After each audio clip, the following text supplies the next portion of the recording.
Hello everyone, this is Saurabh from Edureka, and in today's session we'll be focusing on Python Django.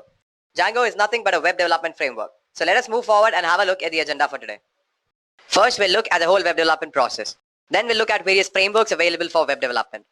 Then we'll understand why we are using Django framework and what exactly it is. After that we'll start a simple hello world application with Django framework, and finally I'll tell you how to create a polls application using Django. So I hope we all are clear with the agenda. Kindly give me a quick confirmation by writing down in the chat box. Alright, Dave says he's clear. So does John, Janice, Varisha, Raisha, Neha, Pooja, Jagati. Alright, fine guys. I've got a confirmation from almost everyone. Now let us move forward and have a look at the whole web development process. So this is the whole web development process, guys. It starts with analysis. Now what happens in this phase? You actually decide what is the idea behind your website. What are you building upon?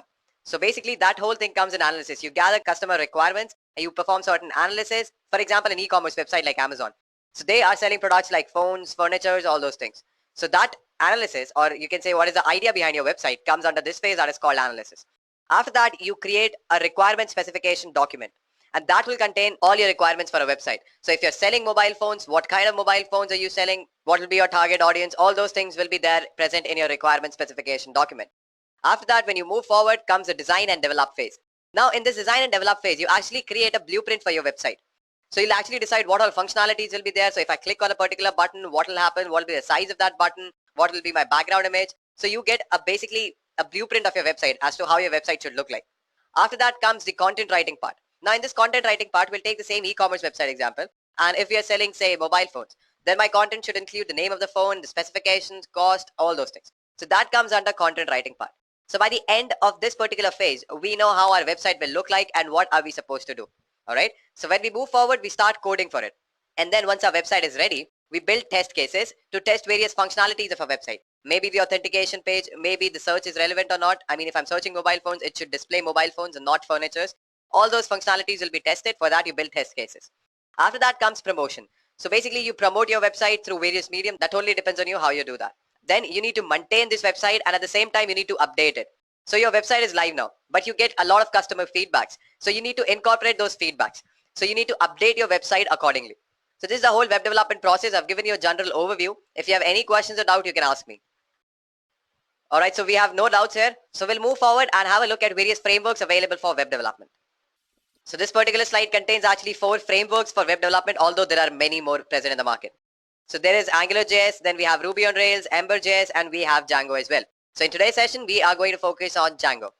So let's move forward and understand why we are focusing on Django framework, or why we are focusing on frameworks for web development. Consider the example that is there in front of your screen. So when you're building a website, you'll always need some similar set of components. For example, a way to handle user authentication, a management panel, forms, and a way to upload files. This is just an example, guys. So you need certain set of similar components. Now, with the help of frameworks, you can actually get that. With the help of frameworks, you'll get some redundant codes which are common for all of these applications. Now let us move forward and see the another importance of frameworks in web development. Now with the help of frameworks, you can actually separate the user interface and the underlying logic. As you can see that there's a girl who is pretty much frustrated because she don't have the time to implement a proper system that can separate the user interface and the underlying logic.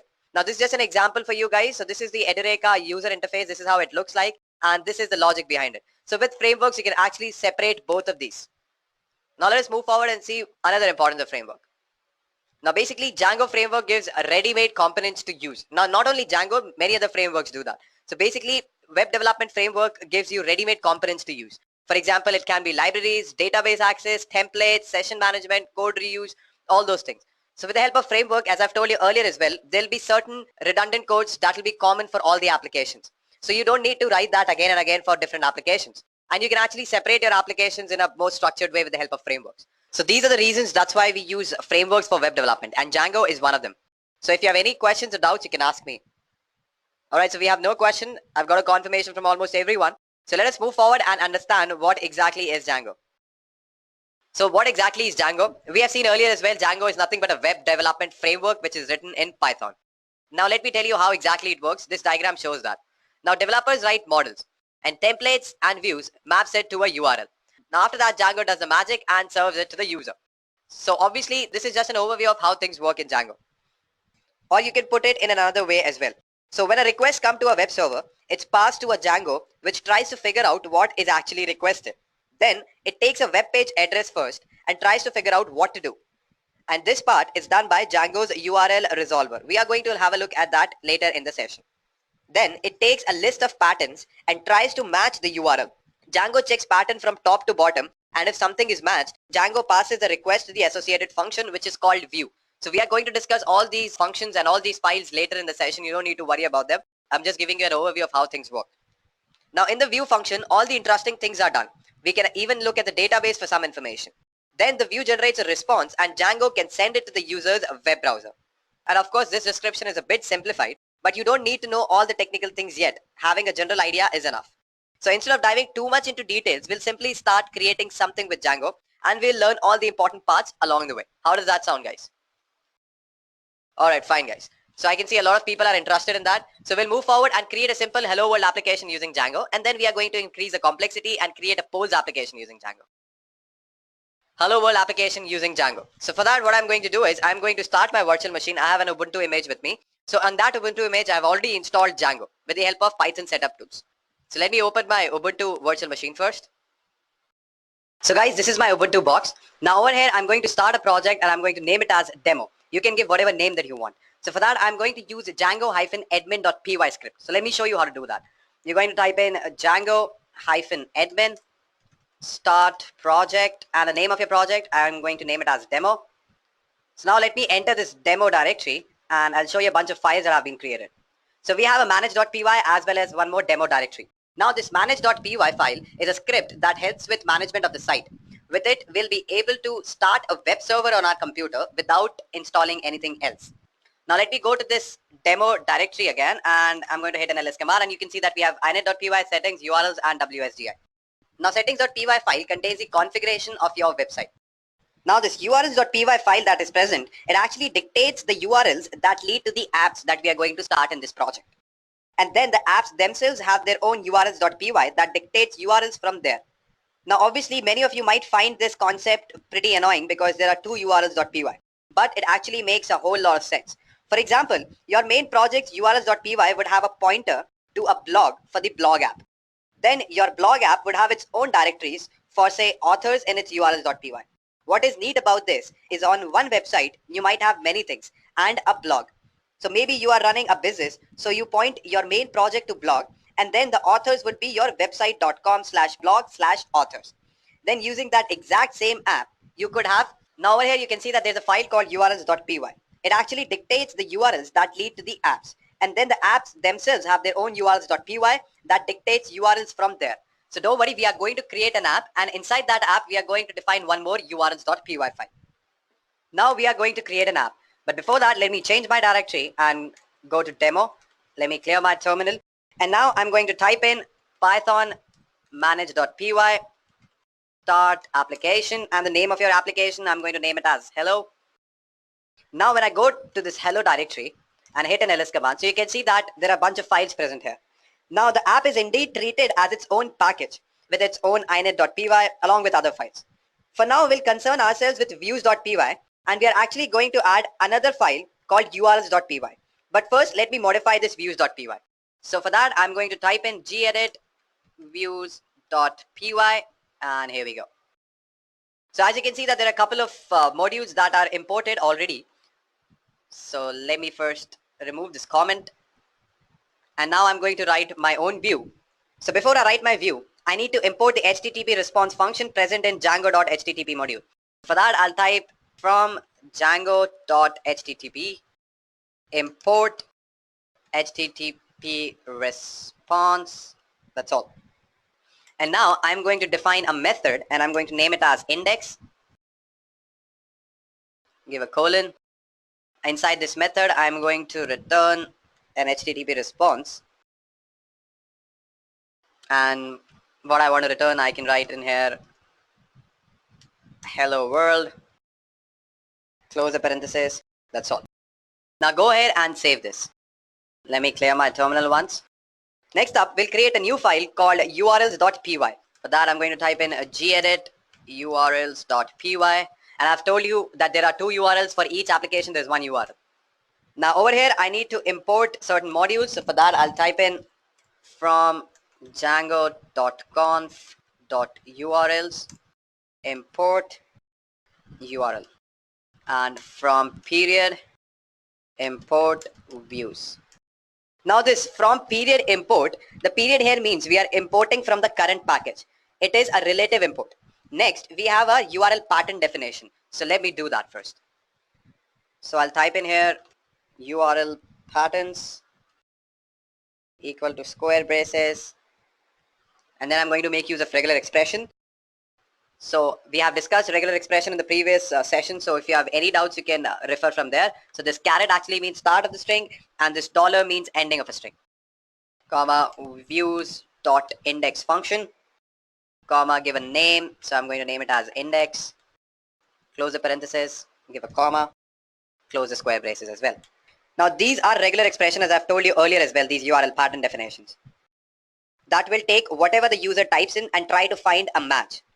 So our expression here is caret and dollar. The caret marks that it is the start of a string and the dollar marks the end. Thus, this specific URL will be the index, where there will be nothing else in the URL like a home page. The difference, however, is between the URLs file of my project and my app is that this urls.py file is relative. It is actually local to the hello application that we have. So now our application has URL handling, but our main project doesn't actually point to this hello application at all. So let's do that next. So now I'm going to edit demo/urls.py. So for that, let me go back and save this first. I'll go back now and I'm going to enter the demo directory. Let me clear all of this. Now over here, I'll enter the demo directory again. There are two demo directories, as I've told you earlier as well. When I hit an ls command, you can see that there is urls.py. So let us go ahead and edit that. For that, I'll type gedit urls.py, and here we go. Now we need to add an import here for django.conf.urls.include and insert an include in our URL pattern list. So for that, what I'm going to do is I'm going to type in here include comma URL. Now we are going to leave this admin part here and talk about it later. But basically Django already has a built-in admin control panel. Now what we are going to do is we are going to add another URL to link our application, that is hello. So simply what we could do, type in here URL regular expression caret hello comma include hello.urls, close the parenthesis, give a comma. Oops, we need to close the quotation as well. Yeah, now it's perfect.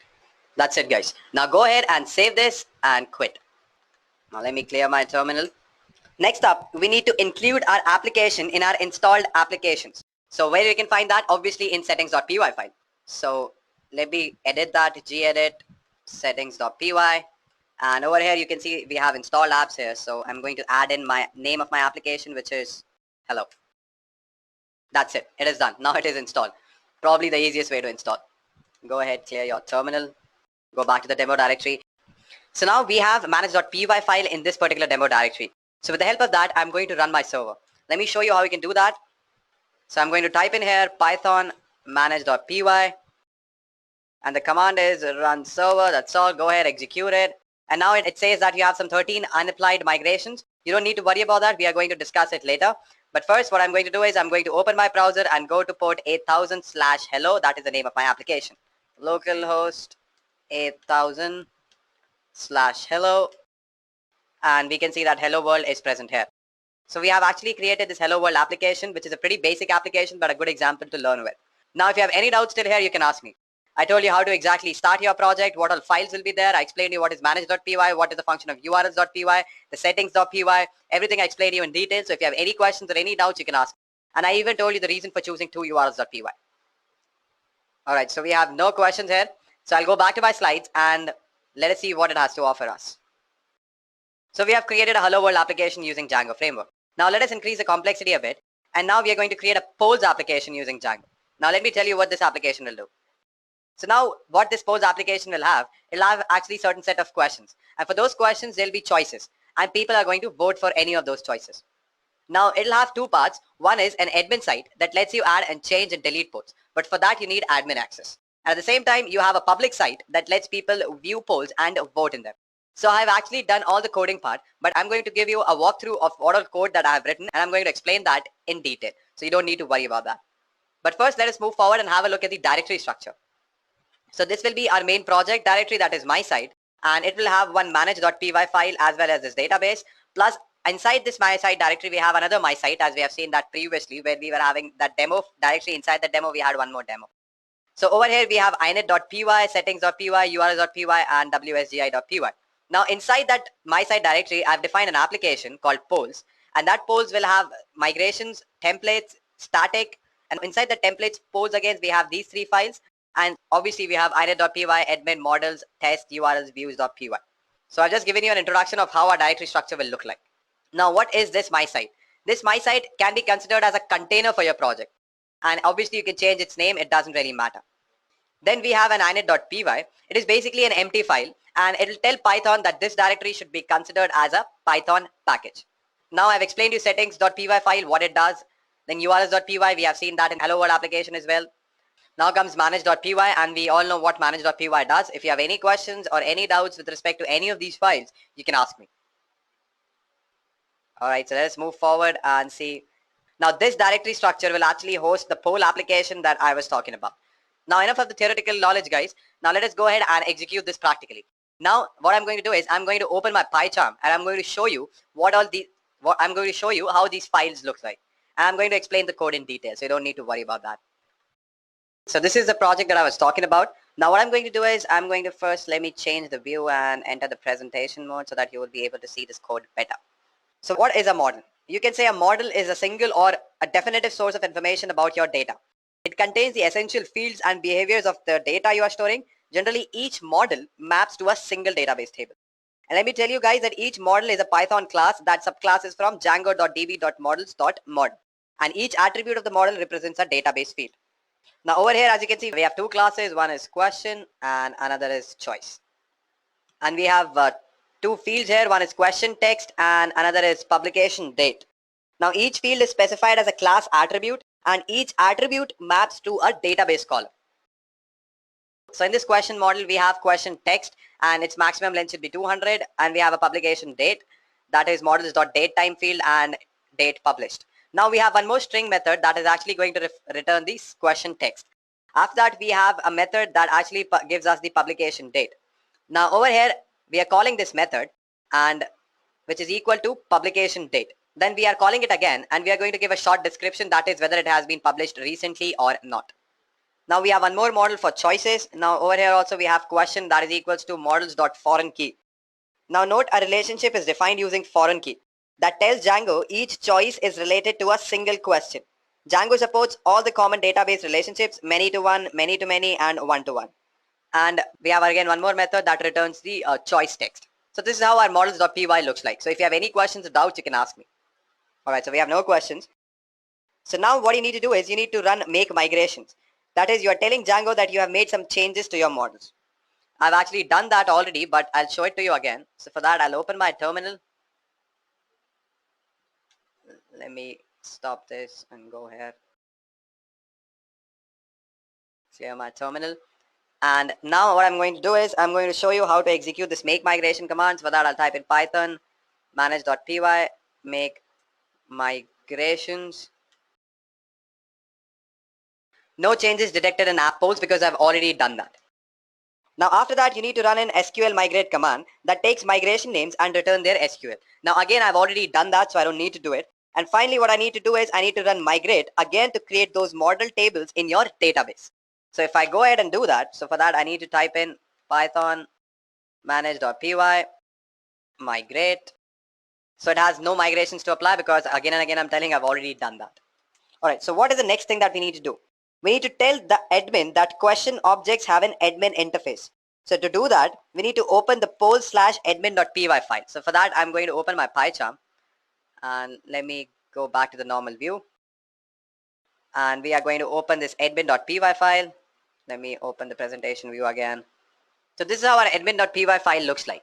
Now over here, we have a class called choice inline in order to display the choices. So first, it'll import the choice class that is there present in the models.py file.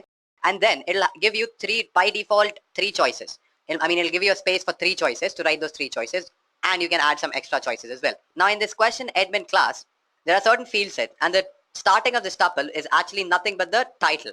You have date information, then you have certain fields like question text plus publication date, and then we have choice inline, question text, publication date, and all those things. And finally, what we need to do is we need to register admin.site.register question, comma, question admin.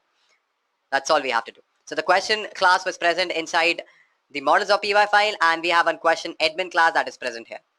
So this will actually add question as well as choices object to our admin interface. So I hope you have understood this. Any questions or any doubts you can ask me. So we've seen how our models.py file looks like. Next up, we need to create views for our application. So yeah, this is how our views.py file looks like. Now over here at the beginning, first of all, I have imported a couple of modules. This is render, response, HTTP response, redirect, reverse, generic. And after that, from models.py file, I have imported choice and question. So we are using two generic views here. One is list view. As you can see it, I'm highlighting it with my cursor. And another is detail view. Respectively, those two views abstract the concept of display a list of objects and display a detailed page for a particular type of object. Now, each generic view needs to know what model it will be acting upon. So this is provided using the model attribute. Basically, each generic view needs to know what model it will be acting upon. And this is provided by using the models attribute. So you can notice that we have a models attribute here in which we have a question, similarly in our result view as well. Now the detail view generic view expects the primary key value captured from the URL to be called PK. So we have PK for the generic views, not question ID. So that is the reason, if you can notice here, we have PK equals to question ID. Now by default, detail view generic view uses a template called app name / model name detail.html. But in our case, it would use the template pose/question detail.html. The template name attribute is used to tell Django to use a specific template name instead of the auto-generated default template name. And now that is the reason we have defined a template name that is pose detail.html. And similarly, even for our results view as well, we have results.html. So these template files, I'll be showing it to you later in the session. You don't need to worry about it. Now, basically, we have like 3 files in our templates folder. One is index.html, detail.html, and results.html, which is only for the reason, which is pretty basic, is to have a different appearance for each of our page. One is our home page, another gives the details of the question, and the another one gives the result of the question. Now, similarly, the list view generic view uses a default template called app name / model name list.html. We use template name to tell list view to use our existing pose / index.html like we have done it in detail view as well as result view. That's why we have here pose / index.html. So I hope you all are clear with how our views.py file looks like. So one thing that I forgot to tell you guys, we have a function that we have defined just for votes as well. So you can notice it here. I'm actually highlighting it right now. So this is how our function looks like. So I hope you all have understood this views.py file. If you have any questions or doubts, you can ask me. So we have no questions. So next up, what we need to do is we need to link this views.py file to our application's URL. For that, I'm going to enter pol/urls.py, and we'll see it over there, what all things we need to add. So this is my urls.py file, which is present in the pols directly. That is pols directory. That is my application. So first I've given my app name, that is pols. After that, I've defined the URL patterns for my index view, that is my home page. And for my detail view, that is when I click a question, what all details should be there. After that, for my results, what all things should be available. And then a view for my votes. So these all URLs are actually for my index view, detail view, result view, and vote. So I hope you have understood what I'm trying to say here. So our next step is to add a URL in our mysite/urls.py file to link our application, that is pols. So for that, I need to open the urls.py file for my site directory, which is present here. So over here, as you can see that this particular URL pattern is for my pols application. So this is how you actually add URL patterns. If you have any questions or doubts, you can ask me. We have already done that in our Hello World application, so I'm pretty sure it'll be clear to you. Now, if you can remember that in a views.py file, we were referencing to certain templates like index.html, detail.html, and results.html. So why we did that? This is because the page design was hard-coded before in the views.py file. So if I want to change the way the page looks, I'll have to edit this Python code, that is views.py. So instead of that, I can use Django's template system to separate the design from Python by creating a template that the view can use. All right. So first, what I did, I created a directory called templates. Inside that directory, I've again created one more directory called pols. Now in that pol directory, I have 3 files, detail.html, index.html, and results.html. So let me show you that one by one. First, I'll open index.html. So this is the index.html file which views.py file can actually use.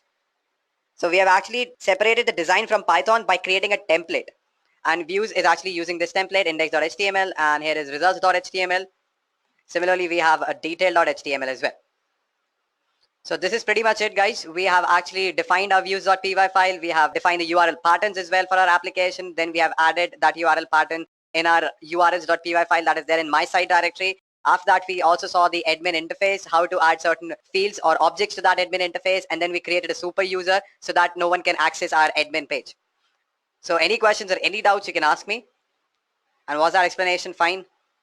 Alright guys, so let me open my terminal and start the server and see how our website looks like.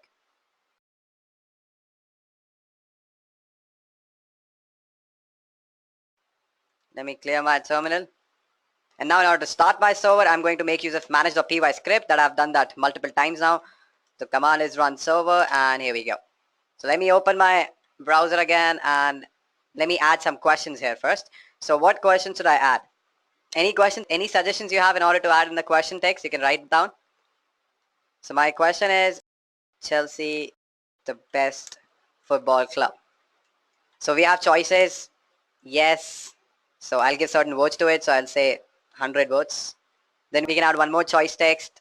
That's say maybe. Give it as 67 votes.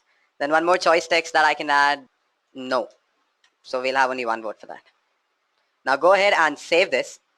So we have, okay.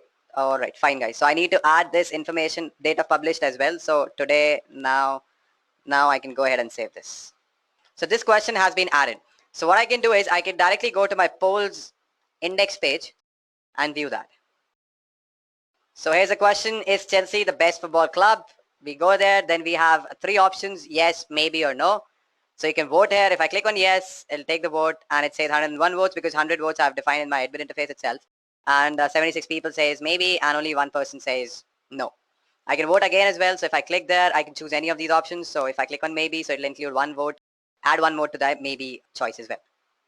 Alright guys, so this is it. If you have any questions or any doubts, you can write it down in our chat box. Alright, so we have few football fans in the audience and one of them says Manchester United is the best. Alright, no problem. Let's not change the topic. Alright guys, so any questions or any doubts you have? Alright, so we have no doubts. So what I'm going to do is I'm going to go back to my slides and I'm going to give you a brief summary of what all things we have discussed. So first we saw the whole web development process. What are the various phases in that web development process? Then we saw a few web development frameworks and we focused on Django and we understood why we use frameworks for web development. Then we saw what exactly Django is. After that, we created two applications. One is a simple Hello World application and another was a polls application. So any questions or any doubts you have, you can ask me. So by this, we come to the end of today's session. Janice says amazing session. Thank you, Janice. I'm glad that you find it useful. So does Neha. Thank you, Neha, for those kind words. Pooja, Jagrati. All right, fine. Thank you guys for your wonderful feedback. This video will be uploaded into your LMS so you can go through it. If you have any questions or doubts, you can bring it in the next class or you can ask our 24/7 support team. Thank you and have a great day. I hope you enjoyed listening to this video. Please be kind enough to like it and you can comment any of your doubts and queries and we will reply to them at the earliest. Do look out for more videos in our playlist and subscribe to our Edureka channel to learn more. Happy learning!